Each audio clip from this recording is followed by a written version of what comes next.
हा जो आहे कशेली मेट्रो स्टेशन आहे, मग इथून आपण जाऊ शकता ठाण्याला बालकुमच्या इथे. तर हा जो ट्रॅफिक आहे गेल्या 4 तासापासून 5 तासापासून तसाच आहे.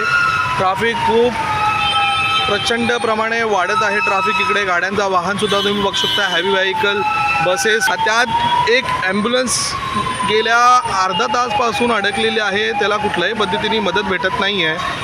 तो खूप प्रयत्न करतो आहे बाजूनी काढण्यासाठी. त्याच्यात अडकलेला आहे पेशंटसुद्धा, मग त्यालाही सुद्धा कोणी हेल्प करत नाही आहे. मी त्याला विचारलं आता ॲम्ब्युलन्सवाल्यांना की किती मिनटं झाले. त्यांनी सांगितलेत की त्याला कमीत कमी अर्धा तासाच्या वरती झालं.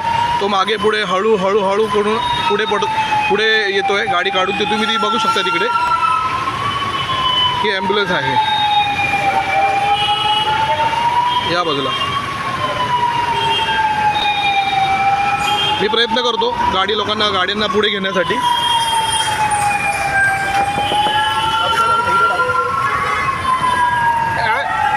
एम्बुलेंस को निकालना है, आप इधर डालिए. थांब.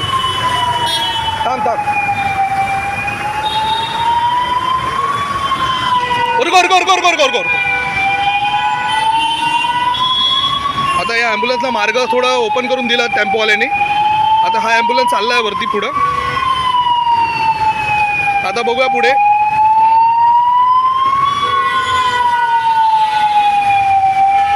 आता ही गाडी परत याच्या पुढे जाणार नाही. त्याची गाडी आहे तुम्ही बघू शकता. हा आता 2 मिनटं होईल पूर्ण मी व्हिडिओ काढतोय. आता बघितलात परत इथे ॲम्ब्युलन्स थांबलेली आहे.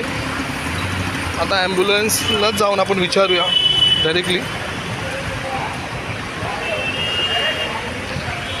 दादा, हा आपला ॲम्ब्युलन्स कधीपासून इकडे अडकलेला आहे? तुम्ही पेशंट आतमध्ये?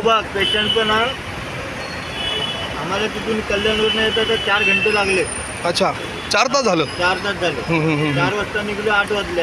अच्छा. आता तुम्हाला कुठलाही पोलिसांचाही सपोर्ट भेटला नाही इकडे? काहीच नाही. अच्छा, पेशंट आतमध्ये बसलेले आहेत.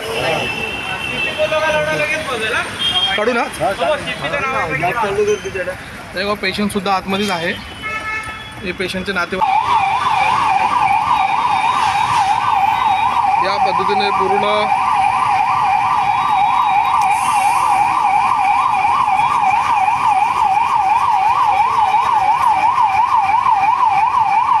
अशीच अपडेट पाहत रहा शिवकन्या न्यूजवर. बातमी विश्वात सतत खबरदार आणि जागरूक राहण्यासाठी चॅनलला सबस्क्राईब करा.